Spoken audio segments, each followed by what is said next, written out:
Jornal da Comunidade. Apoio. Praticagem de Santos.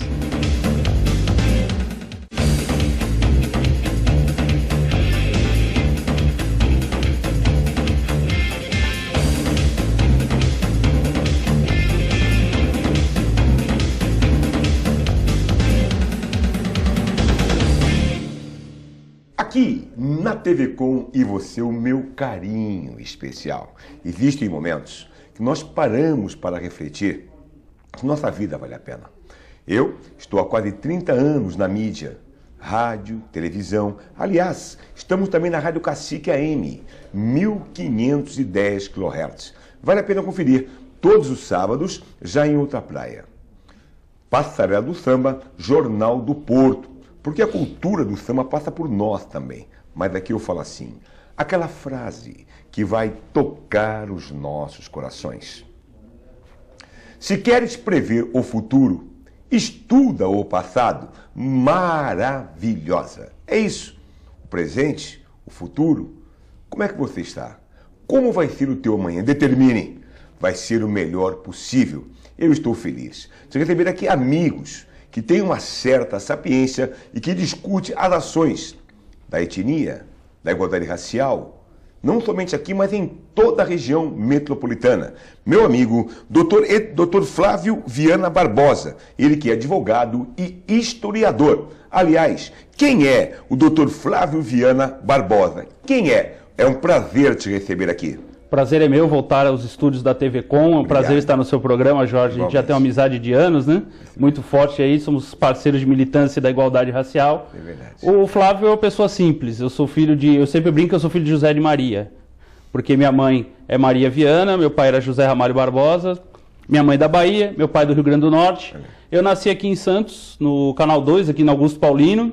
Com 9 anos de idade, meu pai comprou um imóvel, a gente se mudou para São Vicente. E desde os 9 anos de idade eu estou erradicado ali na Vila Margarida, Náutica 3, Esplanada dos Barreiros, estudei no Laura Filgueiras, vim fazer Direito aqui na Faculdade de Direito aqui da Católica em 1999, me formei em 99, fiz História na Unimes 2011, agora estou fazendo um doutorado na Argentina, um doutorado em Educação pela Universidade Nacional de Rosário, e o Flávio, eu acredito que para dar um conceito básico, eu me entendo como uma pessoa simples, alguém que é um estudioso. Adorei a frase de abertura que fala tudo sobre história, né? Verdade. Se você quer aprender sobre o futuro, quer discutir o futuro, quer discutir o presente, veja o passado, é fantástico, Mestre Confúcio é demais.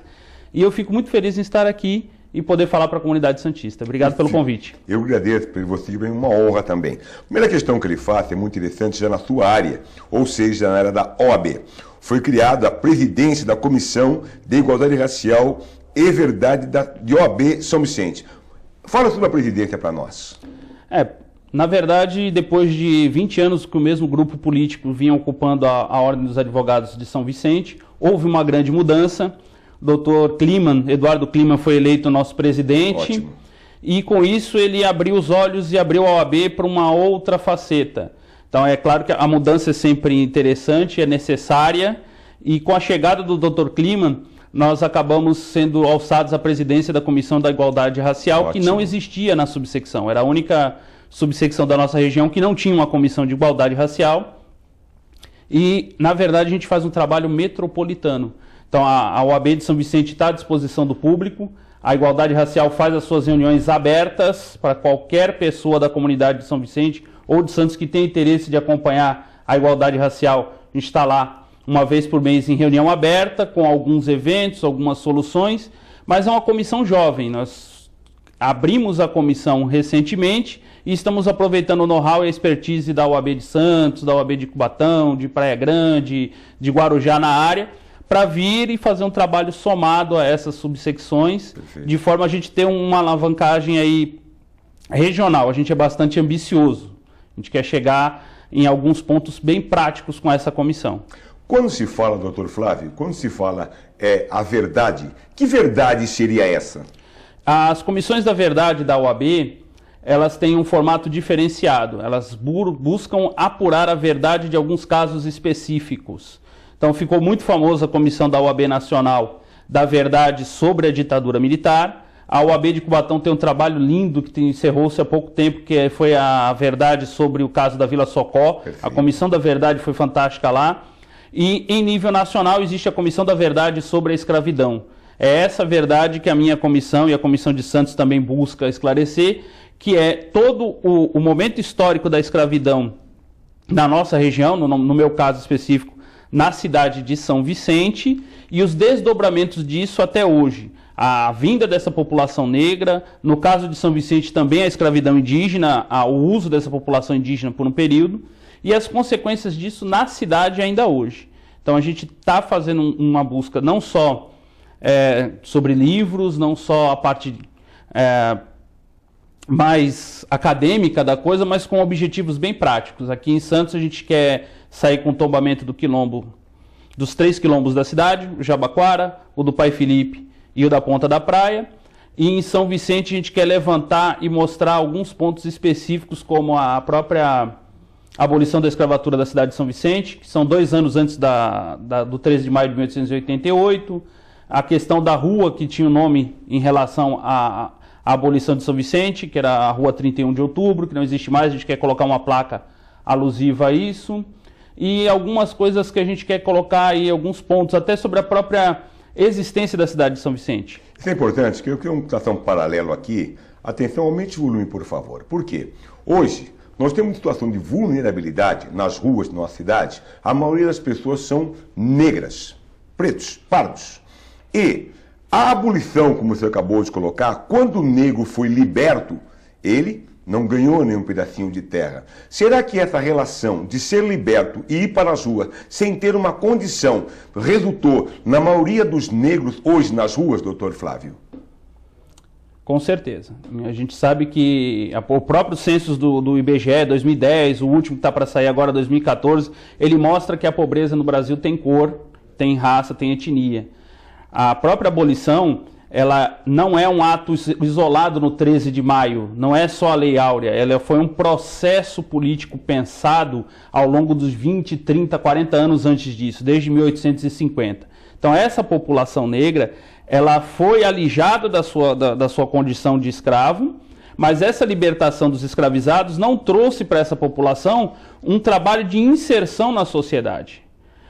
Essa população negra simplesmente foi colocada fora da senzala e deixada à margem da sociedade. E, ao mesmo tempo, o governo brasileiro, dentro de uma política pública de eugenia e de branqueamento da população, incentivou, pagou, custeou e trouxe os imigrantes brancos de várias partes da Europa, da Itália, da Polônia, da Alemanha, para branquear a nossa população e assumir os postos de trabalho que antes eram do negro. Então o negro ele acabou sendo alijado do mercado de trabalho. Você tem uma série de legislações, tanto da cidade de São Paulo, como da cidade de Santos, como do Brasil, que proibiam, por exemplo, que o negro, logo depois do 13 de maio, assumisse funções nas quais ele pudesse ter ascensão social. Então era proibido, por exemplo, chofer de táxi ou de carruagem na cidade de São Paulo, negro. O negro não poderia ter a sua linha, a sua licença de chofer, porque era uma profissão que você conseguia alavancar financeiramente.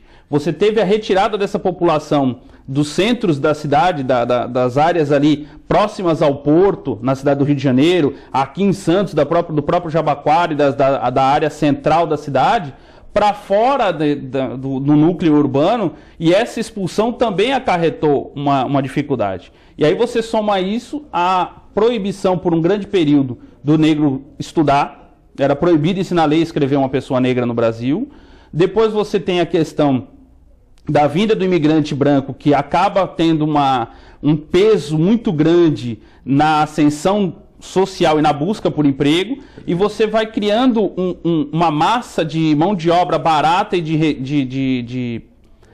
de resguardo para uma necessidade de avanço. Então essa mão de obra de pouca remuneração vem trazendo dos seus descendentes esse DNA dessa vulnerabilidade social e financeira. Por isso que você pode pegar qualquer dado político nacional, oficial, IBGE, Fundação Getúlio Vargas, a pobreza no Brasil tem cor. Infelizmente tem cor e tem raça. sabe, tem conhecimento de causa, é um historiador e sabe muito bem disso. Vamos a um breve intervalo e voltamos com muito mais. Fica aí, eu espero você.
Aqui na TV Com, canal 11 da NET. Aliás, alô comunidade! Senhor Jason, meu amigo, meu irmão, vai estar aqui também. Que panquecas deliciosas! Zé do Coco, maravilhoso! Você merece melhor. Dr. Flávio Viana Barbosa, ele que é advogado e também historiador. Nós temos agora, neste mês de maio, Quintinho de Lacerda, através do Conselho da Comunidade Negra, vai ser homenageado. Quem foi Quintinho de Lacerda?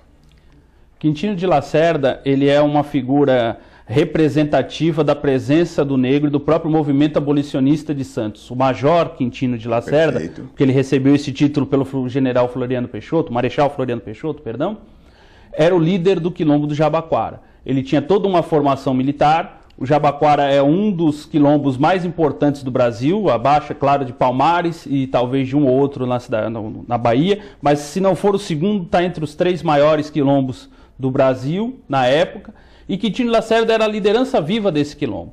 Ele era a encarnação desse quilombo. E a grande vitória de Quintinho de Lacerda é, primeiro, a abolição de Santos, que são 2 meses antes da abolição do 13 de maio de 1888, e segundo, ele ter sido eleito o primeiro vereador negro da cidade de Santos e tomar posse.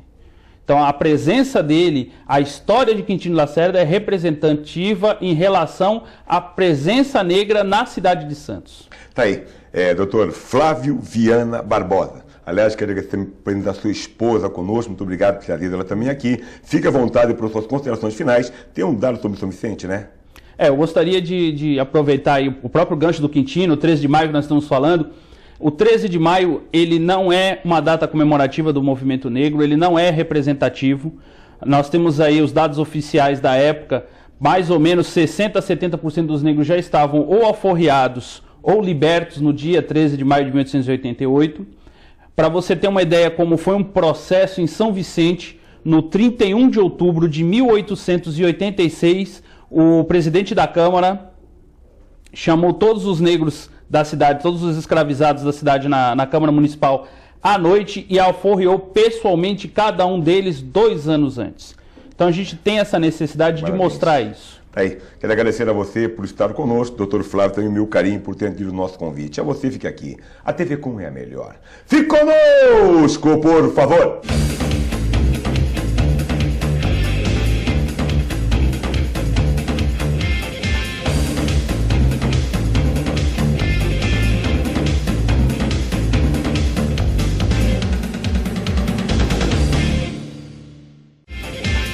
Jornal da Comunidade. Apoio. Praticagem de Santos.